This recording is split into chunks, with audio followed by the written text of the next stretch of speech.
In 1981, a young man in Los Angeles stayed awake for 7 straight days using pots of black coffee and caffeine pills. When his family asked him why, he gave a chilling response: "If I go to sleep, I will die." On the 7th night, he fell asleep from sheer exhaustion. Minutes later, his family heard him scream from his bedroom. By the time they reached him, he was already dead. This true event inspired one of the most iconic horror movies in history, and it isn't the only real-life horror that Hollywood turned into a movie. Number 1. A Nightmare on Elm Street. This 1984 slasher classic introduced the world to Freddy Krueger, a burned, razor-gloved killer who stalks teenagers in their sleep. The movie's brilliance lies in its premise: if you die in your dream, you die in real life. While the character of Freddy was entirely fictional, the terrifying concept behind him was not. Director Wes Craven got inspired by a series of mysterious real-world deaths that baffled medical science for years. Following the conclusion of the Vietnam War and the secret war in Laos in 1975, thousands of Hmong refugees fled Southeast Asia to escape political persecution. A significant population resettled in the United States, primarily in California, Minnesota, and Wisconsin. Between 1977 and the early 1980s, health officials noticed a highly unusual statistical anomaly. Young, healthy Hmong men were dying suddenly and inexplicably in their sleep. The deaths occurred almost exclusively in young men around a median age of 33. They had no pre-existing medical conditions, and post-mortem autopsies revealed no physical cause of death, such as heart disease, poisoning, or physical trauma. The Hmong community had their own explanation. They thought that a malevolent spirit was responsible for these sudden deaths. In traditional Hmong animism and shamanism, the entity responsible for nighttime attacks is an evil nocturnal spirit called Da Tsuam. According to traditional belief, the Da Tsuam enters the home at night while a person is sleeping. The spirit is described as creeping into the bed, climbing onto the sleeper's chest, and pinning them down with immense weight. Once the victim is immobilized, the spirit attempts to crush them or suffocate them by squeezing the breath and the soul out of their body. The Centers for Disease Control and Prevention tracked the anomaly. In typical cases, the individuals went to bed healthy. In the middle of the night, family members would report hearing the victim gasping, gurgling, or groaning loudly in their sleep. By the time anyone checked on them, the individuals were unresponsive and could not be revived. Because no cause of death could be found, public health officials initially labeled the phenomenon nightmare death syndrome or sudden unexpected nocturnal death syndrome. It was around this time that Wes Craven was actively looking for inspiration for a new horror movie. Rather than relying on standard slasher movie tropes, Craven was looking for something that was grounded in reality. When he read the Los Angeles Times articles about the Hmong refugee deaths, they inspired him to create the movie A Nightmare on Elm Street. One specific article stood out from the others. It told the story of a 21-year-old Hmong man whose behavior directly shaped the film's narrative. The young man became convinced that if he fell asleep, he would die. He fought sleep for 6 consecutive days using coffee and sleeping pills. On the 7th night, he finally fell asleep out of sheer exhaustion. Later that night, his family heard him scream and gasp. He died before medical attention arrived. The autopsy yielded no anatomical explanation for his death. Craven was struck by the image of a young person intentionally stopping themselves from sleeping out of sheer dread. He realized that a character fighting a biological necessity created immense tension. In the film, this directly translated into Nancy Thompson's reliance on coffee, caffeine pills, and stay-awake alarms to keep Freddy Krueger at bay. Craven also noted that traditional horror monsters were geographically bound. You could run away from a haunted house or avoid a specific forest. Sleep, however, is a biological requirement. By placing the threat inside the dream state, Craven removed the possibility of escape. No matter how cautious the characters were, biology would eventually force them to surrender to the domain where the killer was waiting. In the real-world cases, the parents and doctors could not see what the young men were afraid of, frequently dismissing their terror as psychological trauma, stress from relocation, or simply bad dreams. Craven mirrored this fact in the script. The parents on Elm Street refused to believe their children's claims about a burned man in their dreams, attributing their terror to sleep deprivation or psychosis, which effectively isolates the teenagers and forces them to fight the threat entirely alone. For many years, the true cause behind the nightmare deaths couldn't be found. It wasn't until decades later, when genetic and cardiac research finally identified the underlying cause of the deaths. It was the Brugada syndrome. Think of Brugada syndrome as a tiny glitch in the heart's natural battery. Normally, your heart relies on a steady flow of electrical signals to tell it exactly when and how to pump. In people born with Brugada syndrome, the pathways that carry these electrical signals are flawed.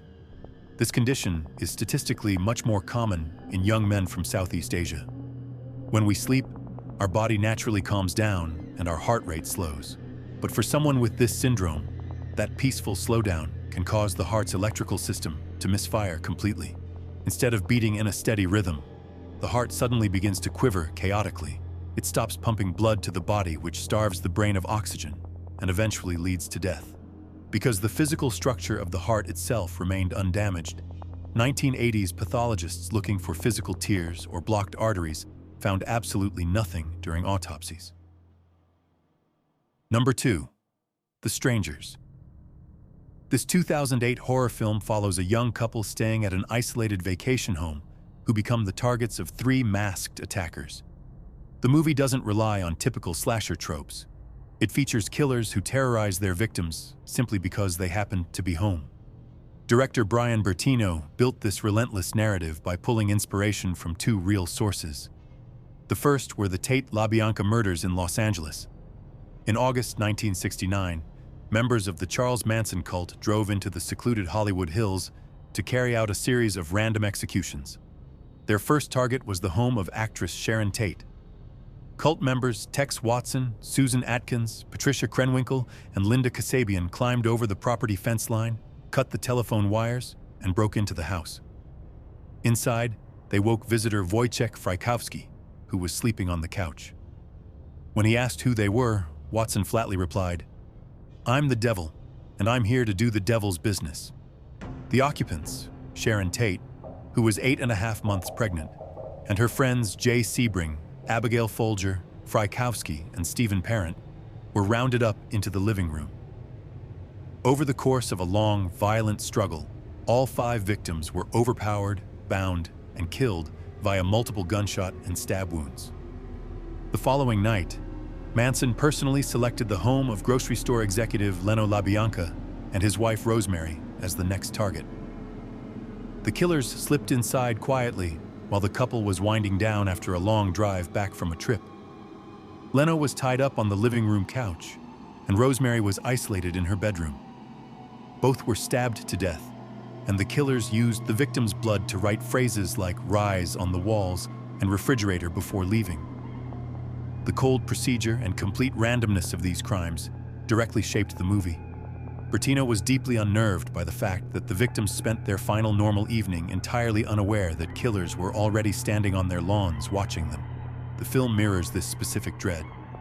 Instead of launching an immediate assault, the masked characters spend hours silently walking around the property, stepping inside rooms while the couple's backs are turned, and cutting the phone lines. The LaBianca case specifically inspired the film's climax and its most famous line. When the fictional victims ask, "Why are you doing this to us?" one of the killers, Dollface, simply responds, "Because you were home." Bertino wanted to replicate the exact, senseless terror of the LaBianca case, where the only mistake the victims made was being inside their own house on the wrong night. While the Tate LaBianca murders heavily influenced the plot of the movie, the primary spark for the screenplay came from a specific event Bertino experienced as a child growing up in a rural neighborhood. While his parents were out for the evening, Bertino and his sister were left home alone. Late at night, they heard a loud, aggressive knocking on the front door. Because the neighborhood was isolated, the unexpected noise was immediately alarming. When the children opened the door, a group of strangers was standing on the porch asking for a specific person who did not live at that address. After a brief tense exchange, the strangers turned around and left. Bertino later discovered that these individuals were part of a local robbery ring operating in the area. They were knocking on doors to check if houses were empty. If no one answered, they broke in. This memory became the foundation for the film's opening sequence. The movie mirrors the incident, starting with a sudden knock in the dead of night and a woman asking, "Is Tamara here?" Bertino used the film to explore the lingering panic of that night by showing the worst-case scenario his childhood event could have had. What happens when the people outside realize someone is home, but decide to force their way in anyway? Number 3. Scream. The 1996 hit movie Scream brought the slasher genre back to life. It introduced the world to Ghostface, a masked killer who hunts down and brutally murders high school students. This story may feel like pure Hollywood fiction, but the plot of the movie is based on a true killing spree that took place in the college town of Gainesville, Florida, in August 1990. Over a 4-day period, 5 students were systematically murdered in their off-campus apartments. The killer, later identified as a 36-year-old drifter from Louisiana named Danny Rolling, gained access to the apartments by prying open rear windows or sliding glass doors. He attacked his victims, 4 young women and 1 young man, while they were alone or sleeping. Rolling used a high-strength military combat knife to overwhelm and kill the victims. He did not simply kill and flee. He remained in the apartments for extended periods, staging the crime scenes to maximize the psychological shock for whoever discovered the bodies. The first victim in Danny Rolling's killing spree were Sonia Larson and Christina Powell. Rolling forced entry into the victim's apartment at the Williamsburg Village complex during the early morning hours. He went upstairs to the bedroom and fatally stabbed Larson with his knife despite her heavy physical resistance. Rolling then returned downstairs, bound and gagged Powell, forced her face down, and stabbed her to death. Before fleeing, he intentionally posed both bodies and washed himself in their shower. His next target was 18-year-old Krista Hoyt. Rolling used a screwdriver to pry open a sliding glass door at Hoyt's residence and waited inside for her to return. When she arrived, he ambushed her from behind, bound and gagged her, and fatally stabbed her in the back. After briefly returning to his campsite, Rolling walked back to the apartment to look for a lost wallet. Unable to find it, he decapitated the victim and staged the crime scene to maximize the shock of whoever discovered the body. Just 2 days later, on August 27th, he murdered 2 more people, Tracy Pauls and Manuel Taboada. Rolling broke into the victim's apartment while they were asleep. After a violent struggle with Taboada, he killed him with multiple stab wounds. The noise alerted Pauls. Rolling intercepted her in the hallway, bound her, fatally stabbed her, and positioned her body before he fled. The brutality of the murders caused immense disruption in the town. Students withdrew from enrollment, slept in large communal groups in local gyms, or armed themselves. They completely changed their daily routines out of fear that a stranger was actively watching their homes. The unique, intentional staging of the crime scenes made the Florida Department of Law Enforcement realize that they were hunting a serial offender. A massive task force was put together to hunt the Gainesville Ripper. However, at that time, Danny Rolling was already in custody. That's because on September 7th, 1990, just over a week after his last murder, Rolling was arrested in Ocala, Florida, for robbing a grocery store at gunpoint and crashing his getaway car. Because he used a false identity, authorities initially held him purely on armed robbery charges, completely unaware of his connection to the student homicides. While Rolling sat in jail, a preliminary suspect, an 18-year-old former mental patient who lived near the victims, occupied the media's attention. However, investigators began linking Rolling to the murders when they matched DNA from the crime scenes to him. As investigators built their case, Rolling was also linked to older crimes. He eventually confessed to a 1989 triple homicide in his hometown of Shreveport, Louisiana, where he murdered 24-year-old Julie Grissom, her 8-year-old nephew, and her father, using a similar modus operandi. He also confessed to attempting to murder his own father, a retired police officer, in May 1990. The gruesome case of Danny Rolling directly inspired screenwriter Kevin Williamson to create the script that would eventually become the horror classic Scream. But it was not only the crimes of the Gainesville Ripper that influenced him, but also the circumstances under which he learnt about them. It happened during a night in March 1994. At the time, Williamson was a financially struggling writer, house-sitting a secluded home in California. While alone in the house, he watched a late-night television news special about the Gainesville Ripper. The documentary detailed how a completely unknown killer was able to silently stalk college students, break into their homes, kill them, and get away. The broadcast left Williamson profoundly unsettled. Shortly after turning off the television, he noticed an open window in the living room that he had not opened himself. Paralyzed with fear by the thought that a stalker could be watching the house from the dark, he grabbed a kitchen knife, checked the locks, and called a friend for reassurance. To distract themselves from the fear, Williamson and his friend began playing a game over the phone, quizzing each other on horror movie trivia and discussing what they would do if a killer was actually outside. The next morning, Williamson began writing the screenplay, originally titled Scary Movie. He took his exact personal experience from that night and mapped it directly onto the narrative structure of the film. The famous opening scene, where Casey Becker receives a phone call from an unknown person who forces her into a high-stakes game of horror trivia while stalking her property, is a direct dramatization of Williamson's phone call during his own panic. Just like Rolling, the killers in Scream attack teenagers inside their own homes, rather than hunt in remote locations or abandoned camps.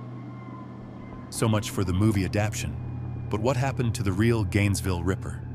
Danny Rolling was formally indicted for the Gainesville murders in November 1991. During the following penalty phase, a testimony from his mother detailed severe physical and emotional abuse by Rolling's father. Defense psychiatrists testified that Rolling suffered from a severe personality disorder and acted under the influence of an alternate malicious personality named Gemini. This assessment was challenged by the state prosecutors, who presented expert testimony showing that while Rolling was severely disturbed, he fully understood the nature and magnitude of his actions. The jury voted 12-0 to recommend the death penalty. Rolling spent 12 years on death row at Florida State Prison, while his legal team exhausted his state and federal appeals. On October 25, 2006, at the age of 52, Danny Rolling was executed by lethal injection.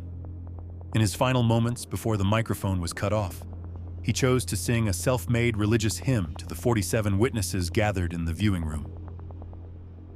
Subscribe to the channel if you would like to hear more dark, scary, and disturbing facts. Let me know in the comments what topic you would like to see covered next.